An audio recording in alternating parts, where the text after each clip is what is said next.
जय श्री कृष्णा। गीतांक 96 श्रीमद् भागवत गीता चौथा अध्याय श्लोक 4.21 निवृत्ति परायण साधक की कर्मों से निर्लिप्तता। प्रस्तुति योगी अंश रमेश चंद्र भार्गव। प्रिय धर्म प्रेमियों, पिछले अंक यानी गीतांक 95 में श्लोक क्रमांक 4.19 और 4.20 इन दो श्लोकों में भगवान ने अर्जुन को कर्म तत्व जानने वाले सिद्ध कर्मयोगी महापुरुष के बारे में बताया। इसके बाद अब श्लोक क्रमांक 4.21 में भगवान निवृत्ति परायण साधक की कर्मों से निर्लिप्तता के बारे में बताते हैं। आइए जानते हैं। श्लोक क्रमांक 4.21 निराशीर्य तचित्तात्मा त्यक्त सर्व परिग्रह शारीरम केवलम कर्म कुर्वन्नाप्नोति किल्बिषम। अर्थात जिसका शरीर और अंतःकरण अच्छी तरह से बस में किया हुआ है, जिसने सब प्रकार के संग्रह का परित्याग कर दिया है, ऐसा आशा रहित कर्मयोगी केवल शरीर संबंधी कर्म करता हुआ भी पाप को प्राप्त नहीं होता। स्वाध्याय मनन। यत चितात्मा अर्थात संसार में आशा या इच्छा रहने के कारण ही शरीर, इंद्रियां, मन आदि मनुष्य के बस में नहीं होते हैं। इसी श्लोक में निराशीह पद से भगवान ने बताया है कि कर्मयोगी में आशा या इच्छा नहीं रहती, अतः उसके शरीर, इंद्रियां और अंतःकरण स्वतः ही उसके बस में रहते हैं, जिससे उसके द्वारा व्यर्थ की कोई क्रिया नहीं होती। त्यक्त सर्व परिग्रह अर्थात कर्मयोगी अगर सन्यासी है तो वह सब प्रकार की भोग सामग्री के संग्रह का स्वरूप से त्याग कर देता है। अगर कर्मयोगी ग्रस्त है तो वह भोग बुद्धि से अपने सुख के लिए किसी भी सामग्री का संग्रह नहीं करता। उसके पास जो भी सामग्री है उसको वह अपनी और अपने लिए न मानकर संसार की और संसार के लिए ही मानता है तथा संसार के सुख में ही उस सामग्री को लगाता है। भोग बुद्धि से संग्रह का त्याग करना साधक मात्र के लिए आवश्यक है, लेकिन ऐसा निवृत्ति परक श्लोक गीता में और कहीं नहीं आया है। छठे अध्याय के 10वें श्लोक में ध्यान योगी के लिए परिग्रह का त्याग करने की बात आई है तथा 18वें अध्याय के 53वें श्लोक में ज्ञान योगी के लिए परिग्रह का त्याग करने की बात आई है, परंतु उनसे भी ऊंची श्रेणी के परिग्रह त्याग की बात त्यक्त सर्व परिग्रह उक्त पद से सिर्फ यहीं आई है, अन्य कहीं नहीं। अर्थात परिग्रह के साथ सर्व शब्द केवल यहीं आया है। यद्यपि 12वें अध्याय के 19वें श्लोक में भक्ति योगी के लिए अनिकेतः पद आया है, पर वहाँ इसका अर्थ निवास स्थान में ममता आसक्ति से रहित होना है। निराशीह अर्थात कर्मयोगी में आशा, कामना, स्पृहा, वासना आदि नहीं रहते। वह बाहर से ही भोग सामग्री के संग्रह का त्याग करता हो, सिर्फ इतनी ही बात नहीं है, प्रत्युत वह भीतर से भी भोग सामग्री की आशा या इच्छा का त्याग कर देता है। और अगर उसके अंदर भोग सामग्री की आशा या इच्छा का पूर्णतया त्याग ना भी हुआ हो तो आशा या इच्छा का सर्वथा त्याग न होने पर भी उसका उद्देश्य इन भोग सामग्रियों के त्याग का ही रहता है। शारीरम केवलम कर्म कुर्वन् शारीरम कर्म अर्थात शरीर संबंधी कर्म के दो अर्थ होते हैं। एक अर्थ यह है कि शरीर से होने वाले कर्म, और दूसरा अर्थ यह है कि इस शरीर निर्वाह के लिए किए जाने वाले कर्म। शरीर से होने वाले कर्म की बात 5वें अध्याय के 11वें श्लोक में आई है, जिसका तात्पर्य है कि सभी कर्म केवल शरीर, इंद्रियां, मन, बुद्धि के द्वारा ही हो रहे हैं। मेरा उनसे कुछ भी संबंध नहीं है। ऐसा मानकर कर्मयोगी सभी कर्म अपने अंतःकरण की शुद्धि के लिए करते हैं। परंतु यहाँ आया श्लोक निवृत्ति परक है, इसलिए यहाँ उपर्युक्त पदों का अर्थ शरीर निर्वाह मात्र के लिए किए जाने वाले आवश्यक कर्म से लिया जाना प्रतीत होता है।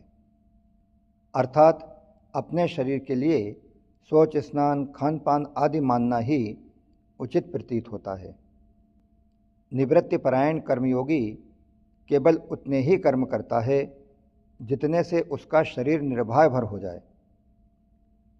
नापनोति किल्बिषम, अर्थात जो मनुष्य आशायुक्त कर्म करने अथवा न करने से अपना किंचित मात्र भी संबंध रखता है, वह पाप को अर्थात जन्म मरण रूप बंधन को अवश्य प्राप्त होता है।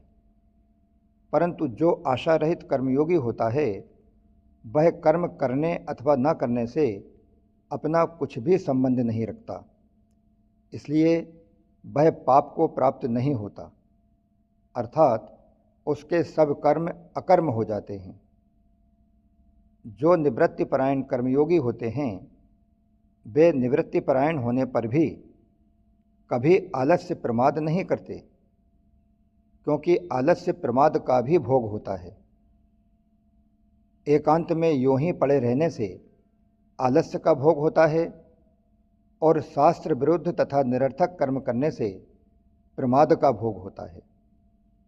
इस प्रकार निवृत्ति में आलस्य के सुख का और प्रवृत्ति में प्रमाद के सुख का भोग हो सकता है, और इसीलिए कहा गया है कि आलस्य और प्रमाद इन दोनों से ही मनुष्य पाप को प्राप्त होता है। परंतु बहुत कम कर्म करने पर भी निवृत्तिपरायण कर्मयोगी में किंचित मात्र भी आलस्य प्रमाद नहीं आते। यदि उसमें किंचित मात्र भी आलस्य प्रमाद आते तो किल्बिषम न आपनोति कहना बनता ही नहीं।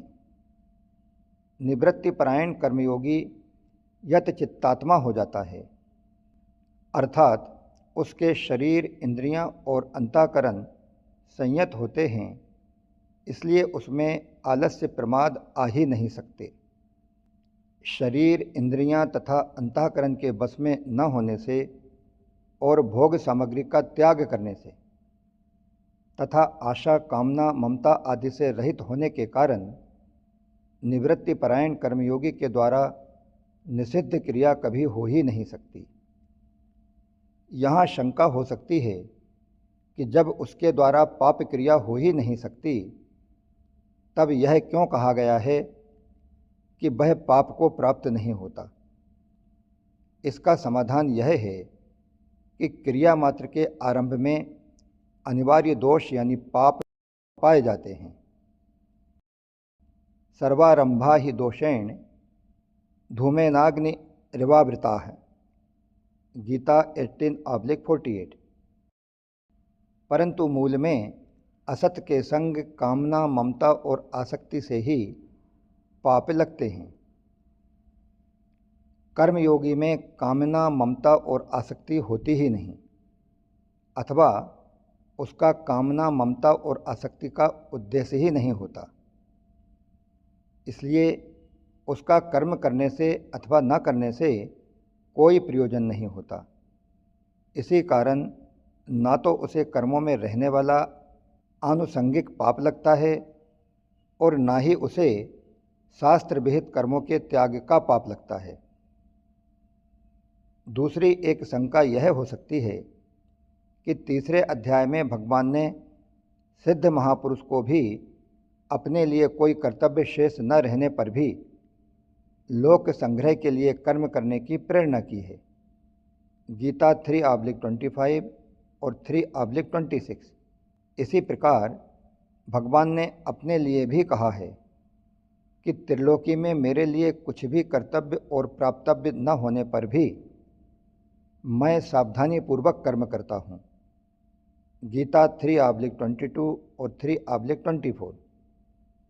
अतः मन में यह प्रश्न खड़ा होता है कि फिर सिर्फ अपने शरीर निर्वाह मात्र के लिए कर्म करने वाले कर्मयोगी को क्या लोक संग्रह के त्याग का दोष नहीं लगेगा? इसका समाधान यह है कि कामना ममता आदि न रहने के कारण उसे कोई दोष नहीं लगता। यद्यपि सिद्ध महापुरुष में और भगवान में कामना ममता आदि का सर्वथा अभाव होता है, तथापि वे जो लोक संग्रह के लिए कर्म करते हैं, यह उनकी दया और कृपा ही है। वास्तव में वे लोक संग्रह करें अथवा ना करें, इसके लिए वे स्वतंत्र हैं। इसकी उन पर कोई जिम्मेवारी नहीं है। गीता 3/18 यह भी निवृत्ति परायण साधकों के लिए एक लोक संग्रह ही है। जहाँ तक लोक संग्रह का सवाल है, तो लोक संग्रह किया नहीं जाता, प्रत्युत स्वस्फूर्त होता है। तीसरी एक शंका यह भी हो सकती है कि तीसरे अध्याय के 13वें श्लोक में भगवान ने केवल अपने शरीर का पोषण करने वाले मनुष्य को पापी कहा है, और यहाँ भगवान कहते हैं कि शरीर निर्वाह मात्र के लिए कर्म करने वाले मनुष्य पाप को प्राप्त नहीं होते। तो इन दोनों का सामंजस्य कैसे हो? इसका समाधान यह है कि जब तक भोग बुद्धि है और कर्मों तथा पदार्थों में आसक्ति बनी हुई है, तब तक कर्म करने अथवा न करने से पाप लगता ही है। इसलिए वहाँ पचंती आत्मकारणात् पद आए हैं। परंतु जो कर्मयोगी होता है, उसमें भोग बुद्धि नहीं रहती और कर्मों तथा पदार्थों में उसकी आसक्ति भी नहीं रहती। अतः सर्वथा निर्लिप्त होने के कारण कर्मयोगी को कर्म करने अथवा न करने से किंचित मात्र भी पाप नहीं लगता। इस श्लोक का स्वाध्याय मनन करने पर दिमाग में एक प्रश्न और उठता है कि इस श्लोक को अगर सांख्य योगी के लिए मान लें तो क्या आपत्ति है, क्योंकि इसमें आए सबके सब लक्षण सांख्य योगी में घटते हैं। समाधान: पहली बात तो यह है कि यहाँ कर्मयोग का प्रसंग है, इसलिए यह श्लोक मुख्य रूप से कर्मयोगी का ही है। दूसरी बात, सांख्य योगी अपने को कर्ता मानता ही नहीं। उसमें तो मैं कुछ भी नहीं करता हूँ, गीता 5/8 इस प्रकार का स्पष्ट विवेक रहता है। फिर उसके लिए कर्म करता हुआ भी पाप को नहीं प्राप्त होता, ऐसा कहना कैसे बन सकता है? कर्मयोग के साधक में वैसा स्पष्ट विवेक जागृत न होने पर भी उसका यह निश्चय रहता है कि मेरा कुछ नहीं है, मुझे मेरे लिए कुछ नहीं चाहिए और मेरे लिए मुझे कुछ नहीं करना है। इन तीन बातों का दृढ़ निश्चय रहने के कारण वह कर्म करते हुए भी उनसे निर्लिप्त रहता है। लोगों में प्रायः ऐसी मान्यता है कि कर्मयोगी गृहस्थ आश्रम में और ज्ञान योगी अर्थात सांख्य योगी संन्यास आश्रम में रहता है, परंतु वास्तव में ऐसी बात नहीं है। जिसे शरीर से अपनी अलग सत्ता का स्पष्ट विवेक है, वह ज्ञान योगी ही है, चाहे फिर वह गृहस्थ आश्रम में हो अथवा संन्यास आश्रम में। लेकिन जिसमें इतना विवेक नहीं है पर उसके भीतर उपर्युक्त तीन बातों का निश्चय पक्का है, फिर वह कर्मयोगी ही है, चाहे फिर वह गृहस्थाश्रम में हो अथवा संन्यास आश्रम में। इस प्रकार निवृत्ति परायण साधक की कर्मों से निर्लिप्तता विषयक गीतांक 96 यहीं समाप्त होता है। इसके बाद अब आगे भगवान प्रवृत्ति परायण साधक की कर्मों से निर्लिप्तता के बारे में बताते हैं। इसका स्वाध्याय मनन हम अगले अंक अर्थात गीतांक 97 में करेंगे। जय श्री कृष्णा। योगी अंश रमेश चंद्र भार्गव।